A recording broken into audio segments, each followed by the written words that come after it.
Hello. Welcome back to the MJ Gooner podcast right here for the post-match review. Arsenal 1, Sporting 1, and penalty shootout. Arsenal 4, Sporting 5. Whew. I wish I'm not doing this at all. Even though talking about Arsenal is my passion, but the fact that right now I have to go back and relive the moment by talking about it, it's going to be painful. I know this is not a not quite of an instant post-match review. Again, it took me at least 5-6 hours to process everything. It was a tough loss. I just came back from home. I had a 3-hour drive pretty much around the city here in Vancouver, and it was a painful game to lose. And this game has everything. The happiness, the surprise, the joy, the climax, the grief, the disappointment, and the acceptance.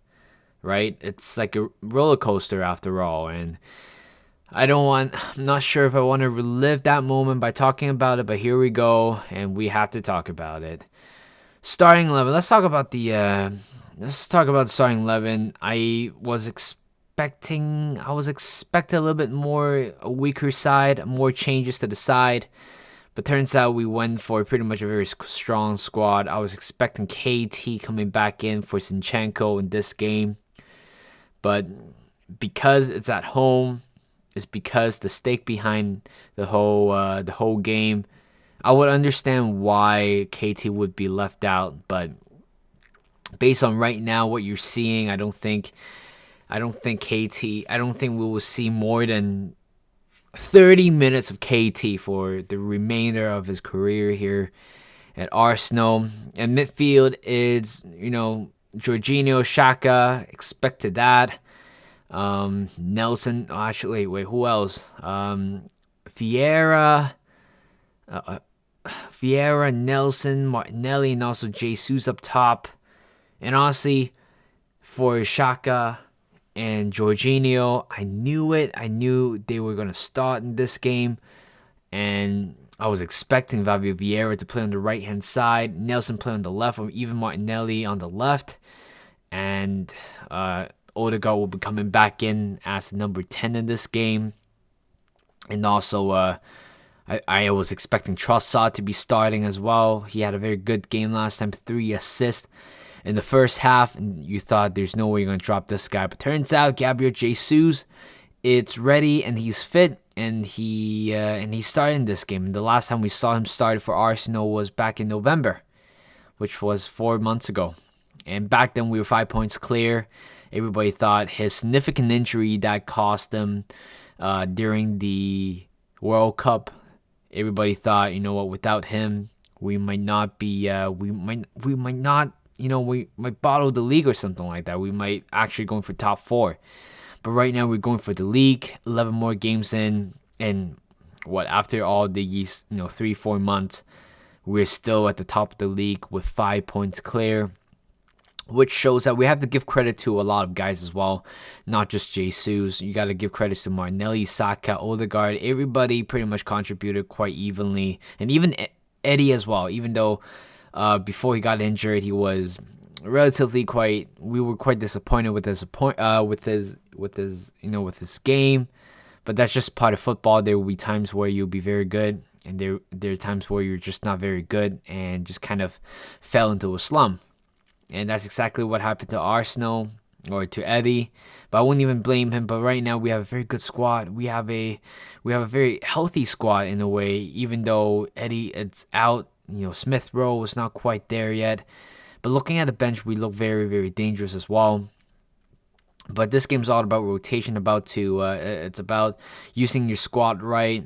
And we have a Crystal Palace game at home on Sunday, the final game before the international break. And you thought how much rotation you want to make in this team and how much you actually care for this Europa League. And today's game pretty much sums it up. And I think a lot of Arsenal fans would probably think like this. It might not be, of course, it would be nice. How about that? it would be nice that we would win this game, advance to quarterfinal, and see how it goes. If it didn't work out, it didn't work out. But I'm sure not a lot of Arsenal fans were expected this result to didn't go into our way. It went against us. The fact that everything just went against us today. And I'm not talking about Sporting was lucky or anything. They were a very good team today. They managed to get a win against us. They managed not to lose against us at the Emirates, and they play very well football at times, especially in the first 15 minutes. They have 52 possession or 58 possession in the first half or the first 15 minutes, and they were all over us at one point. And at one point we were kind of like a scaredy chicken, just headless chicken running around and causing us a lot of problems at the back at times. But Sporting was, in the end, was the better team. You got to say that. I got to throw my hands up and say that congratulations to Sporting. Hopefully, with the fact that they beat us, I would want them to win the Europa League. I think that would be fair in the end. At least if they win, this loss today might not be as stink as the other ones, but hopefully Sporting will go on and win the competition. Of course, we don't want United to win. United got their fun of it. United got the Carabao Cup a few weeks ago, and that's pretty much just kind of leave them there for the Carabao Cup. That's it. But this game, just like I said, it has everything. It has everything that it's all. It felt like a script. It felt like the narrative kind of went against us, and it did. 9 minutes in, guess what? Tomiyasu was taken out. It was a slip, isn't it? It was a slip against Trincao. I have no clue how he ended up here at Sporting. I thought he was a very promising player for Wolves, but right now we're just seeing him at Sporting, and it's weird. Tomiyasu went off. Turns out, of course, after the post-match conference, Arteta said that it looked worse than we thought it was going to be. And apparently Tommy is in crutches at the moment. So that is something else for you. That is pretty much what we all need to know at the moment. I really hope that it's not something serious, because we certainly need Tomiyasu back on the right back area. We still have one more game until heading off into the international break. It's a much needed break for a lot of us, especially for Ben White, who didn't get called up today by Southgate. I have no clue why, but at the same time, I'm sure not a lot of Arsenal fans would be quite bugged about it. The fact that we need to rest players. For the past few weeks, it has been intense. We have been playing twice or 3 times a week. And right now, getting that a little bit of an international break will certainly benefit a lot of players. And later on, Nelson playing on the right hand side today. I thought he was fine in the first half. That one cross that he made in the 15th minute was sensational. I think this is, again, another benefit to why having Nelson in the squad as well. I think his crossing has been phenomenal. Compared to maybe Martinelli or even Saka as well. I felt like Nelson kind of gave us the feeling of how Callum Chambers. I think Callum Chambers has a very good cross. If you guys remember, I think in the 2019-2020 season where he assisted Martinelli's first goal, that was a very good cross. And later on, I believe in the 2020-2021 season, I think that season where Chambers had a kind of a comeback season, and I think his crosser was fine. I think Nelson has that kind of a pose. He definitely has a lot of threat when it comes to crossing. I think his crossing game is very strong. He got an assist to Ben White almost 2 weeks ago. And I thought, that cross was really good.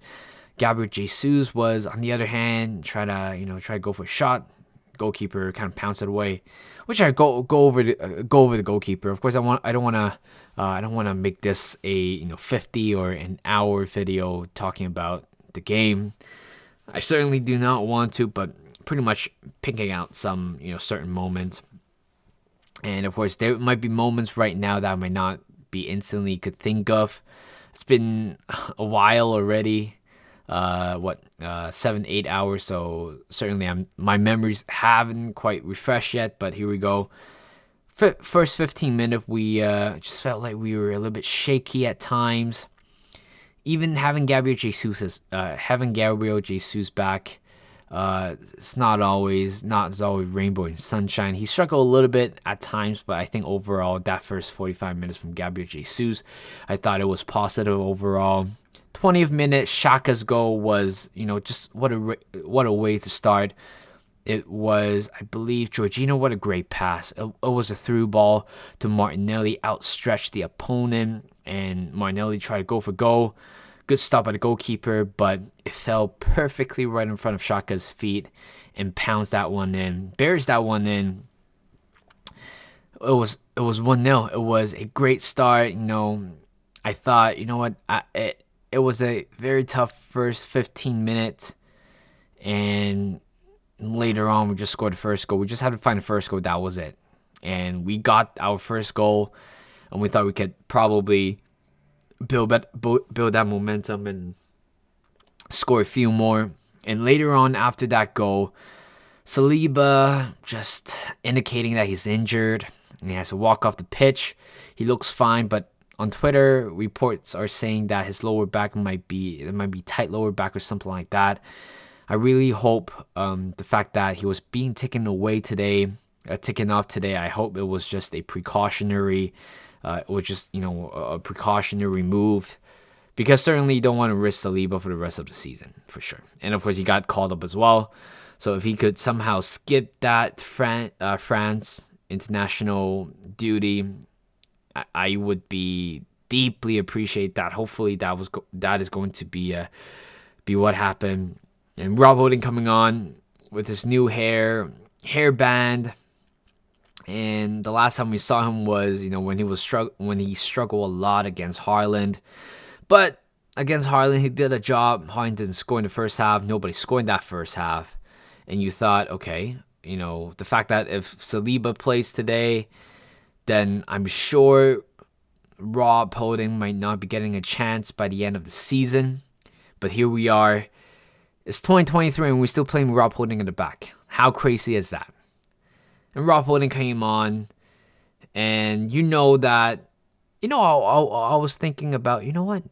Maybe we can put Ben White as center back, partnering up with Gabriel, but who's playing right back? And turns out we don't have a right back anymore at the moment. So Rob Holding is the obvious candidate. I don't think playing KVR would make sense in that area. We need a right-footed center back. But I'm sure going into the next transfer window, the summer transfer window, we have to sign a right-footed center back to back Saliba up.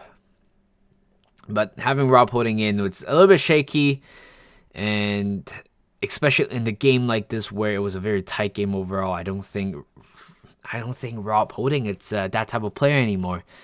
To be fair, Rob Holding before his torn ACL in 2018, 2019, he was looking very good. Before his ACL injury against United, I thought he was really, really good. I just got to put it out there. He was really good. And I thought, he started to, I think that was his third season. Everything started to come along with him very well. 24-year-old back then. 23, 24-year-old. But that big ACL injury certainly stopped him to progress as a player. And here we are. I don't think he improved a lot, to be honest, but he's certainly a liability in the game as well. And Saliba came off. Jesus is still very, very good. Don't get me wrong. Yes, there might be very shaky moments from him, but Jesus, that chance where he was kind of right outside the box, kind of bops and weave in the box, get a shot. But there was no penalty in the end. I remember that chance right there.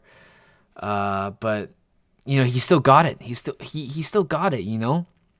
But it was an offside after all. It was no penalty. But later on, there's another chance. Again, bops and weave right outside the box. Just came in the 18-yard box. And they go for a shot. But Adon, the goalkeeper, was amazing. He's definitely the man of the match for that game overall. I mean, there's no way you don't think that he's a man of the match. The fact that he's 35-year-old in a game like this and just pulled out a stunning performance against us.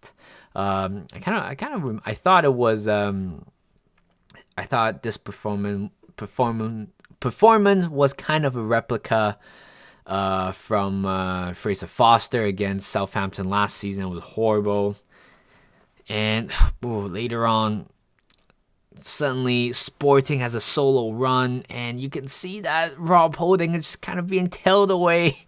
It was so disorganized in that moment, but I think the ball kind of went over the bar. It was, but having Rob Holding, it's kind of a pain in the ass.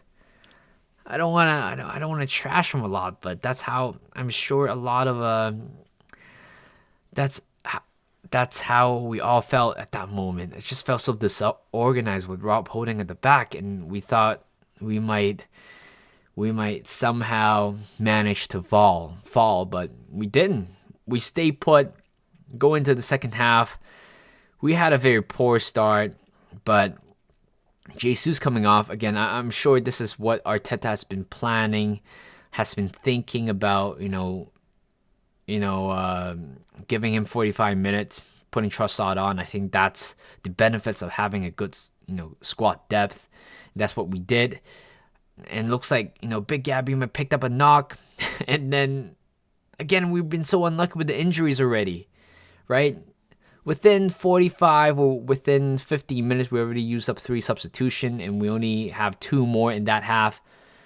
And we have a poor start, shaky defense, just kind of leaky here and there. But again, when you're not having Saliba at the back and with a lot of intensity going on in the game, I'm not expecting much from the team, to be honest. But I mean, this is exactly what happened. The whole time when I was watching the game, I was writing down notes. Not quite minute by minute, but the way how I say it just now. It was highlights by highlights, but later on, I have no time. I have no energy to write notes because I'm concentrating on this game. And later on, out of nowhere, I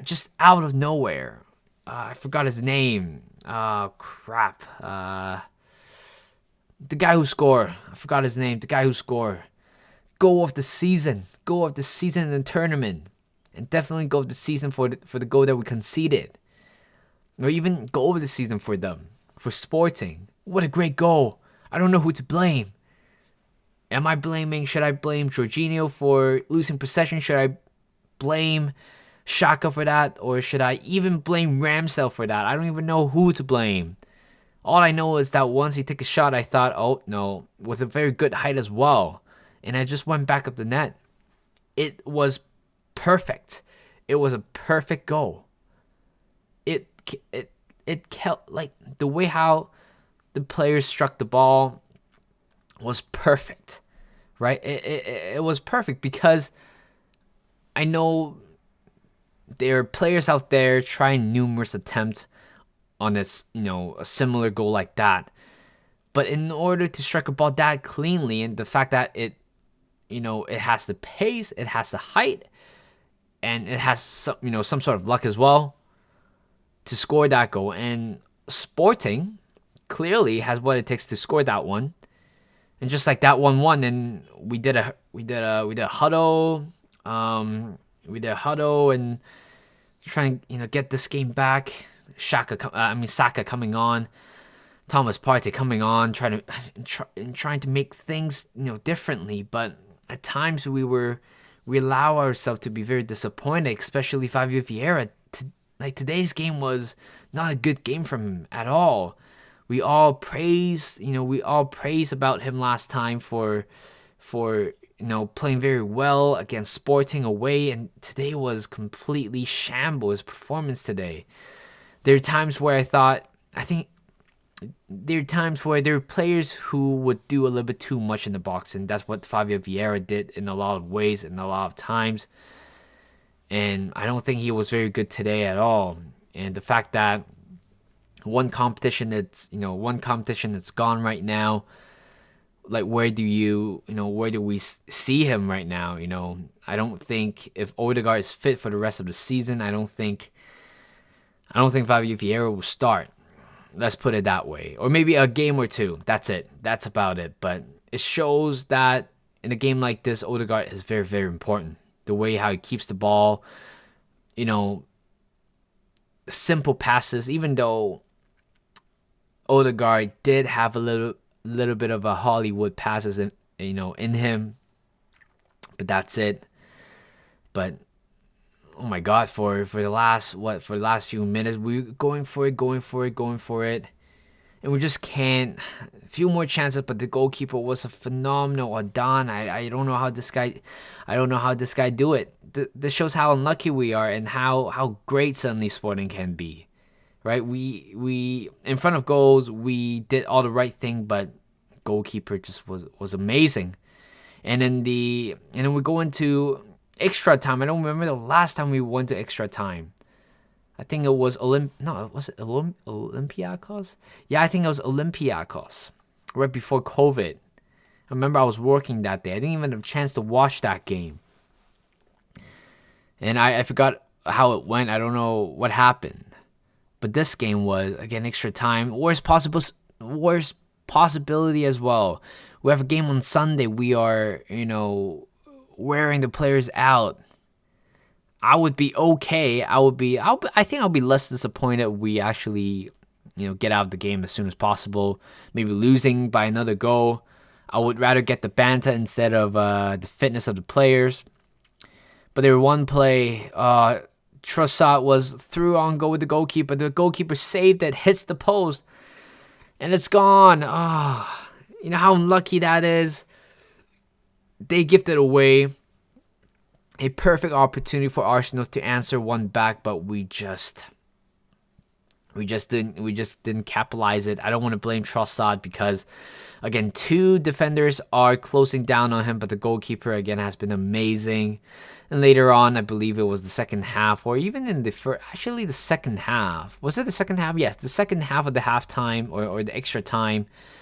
Odegaard puts one in.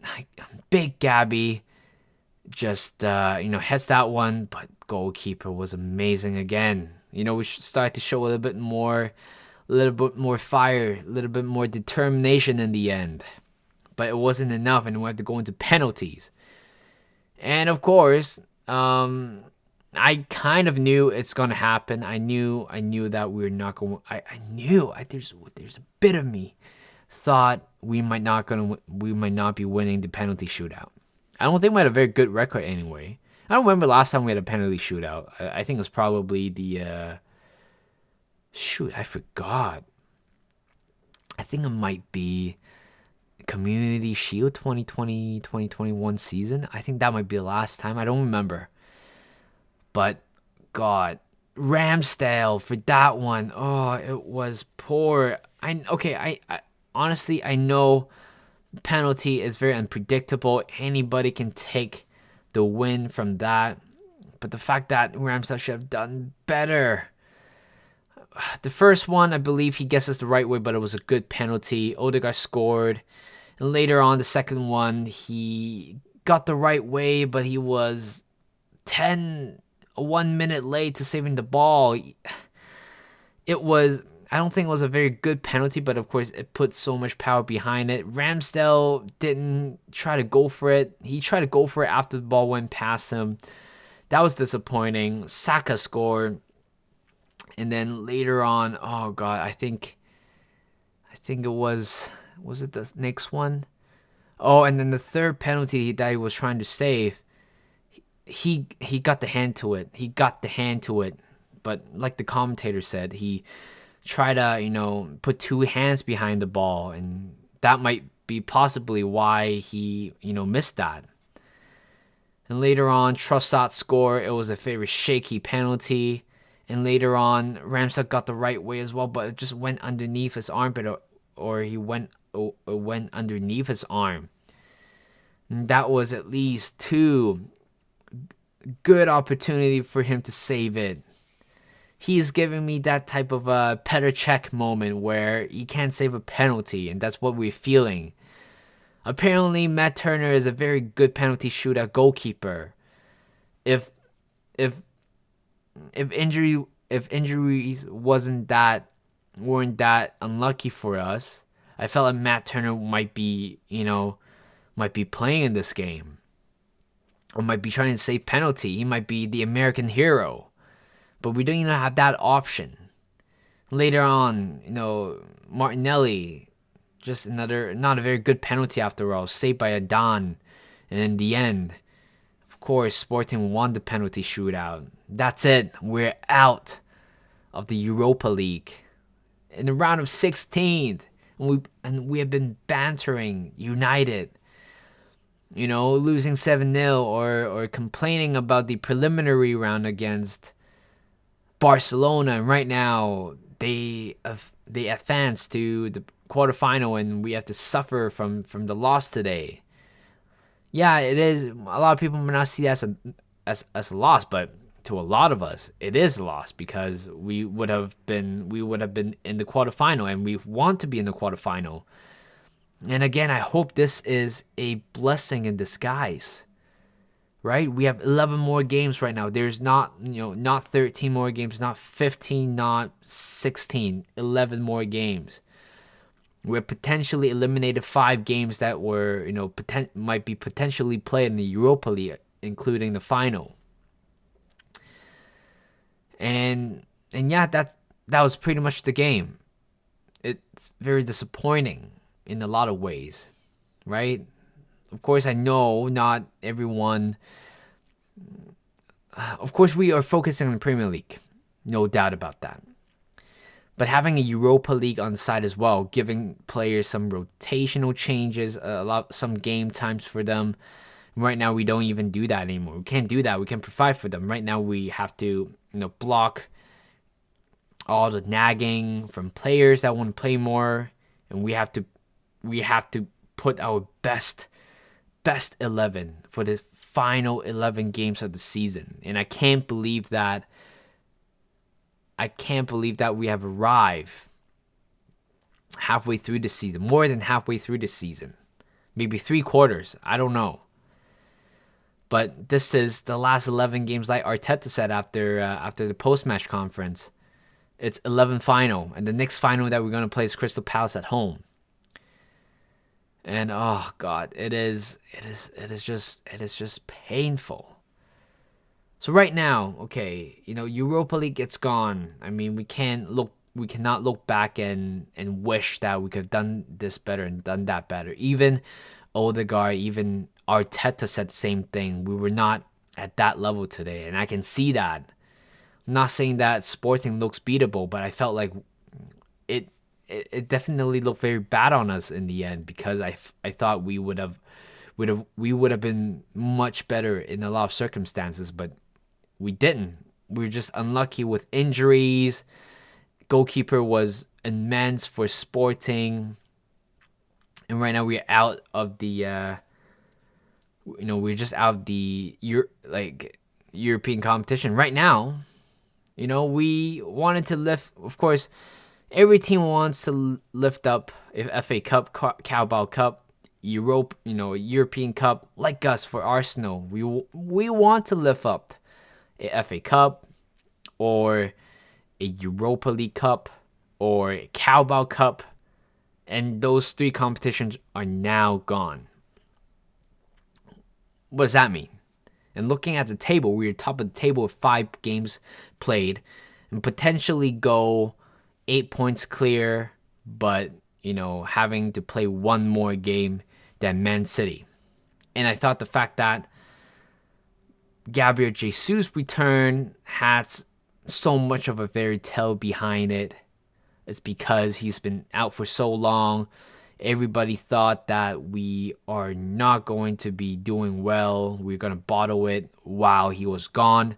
But turns out, even though he was gone, we still play very good football, even though there were times where we shouldn't be losing games, but we did. But the fact that we still 5 points clear after that long was very, very impressive. And right now, 11 more games to go. And Arsenal just need to win for the remainder of the 11 games. And we'll have to start from Crystal Palace. But that international break's gonna benefit us. It's gonna benefit a lot of players that, who might not have an international duty. Now, I think that's a very good thing in a way, even though not a very good thing as a fan, because of course we want to watch Arsenal, we want to watch our favorite team every week, but that would not be the case anymore, or that would not be the case for next week. But this coming week, we have to grasp that, and later on in the last 10 games, this is where we have to go for the finish line. We need to gather all the firepowers and go for it. Again, next season, I don't know if we are going to win the league, right? Like, nobody knows. But this time of the year, this season, it has everything. Well, I'm not saying that we have everything, but we have the ability to win. We have the chance to win. Why not take the chance right now? And I don't want to leave it till like next year and stuff like that. Right now, since we have a chance, why not take it? Nobody expected us to win the league. Nobody did. Of course, for us, earlier on in the season, we won a top 4. That was it, a top 4. But the fact that with the very good position that we're in right now, we just can't back out and give an excuse saying that, we won a top 4 all along. Yes, 7-8 months ago, we won a top 4 all along. But right now, no. We have a perfect opportunity for us to take, and we have to take it. And to take it, it's whether if Arsenal has the mentality to bounce back from whatever happened today. It's not a big deal. It's not like the biggest deal, but of course it's I don't know how you say it. But of course, this game, we could have won this game as well, right? It's not like, okay, we were winning in the first leg at home against Sporting, and second leg we lost it. That's not the case. It's the fact that we lost at the Emirates. That's it. And there are times where we're being shaky. That's it. So right now, Arsenal has to focus on the remainder of the 11 games, 11 final. Crystal Palace is the first one that we have to face, that we have to test. And of course, Crystal Palace has, kind of in the relegation zone. Of course, even though they're sitting at 12, but they're 4 points behind, the bottom per se. So they have something to prove. We have something to prove as well. But we know that City is playing in the FA Cup over the weekend, which gives Arsenal the opportunity to take that game, to try to beat Crystal Palace and put us 8 points clear with the game, with City with the game in hand. That's what I want to talk about, guys. I finally ran everything out. I feel better. I wasn't thinking about doing the instant reaction, but after a few hours, I just need time to process it again. It was a painful result for a lot of Arsenal fans. I know a lot of Arsenal fans are, saying that we don't care, blah, blah, blah, but deep down inside, it hurts. And yes, it hurts. So thank you guys for listening to this podcast. Hope you guys enjoy this. Be sure to like this video or like this podcast and share it to all your friends, Arsenal buddies, whatsoever. And I'll see you guys in a bit.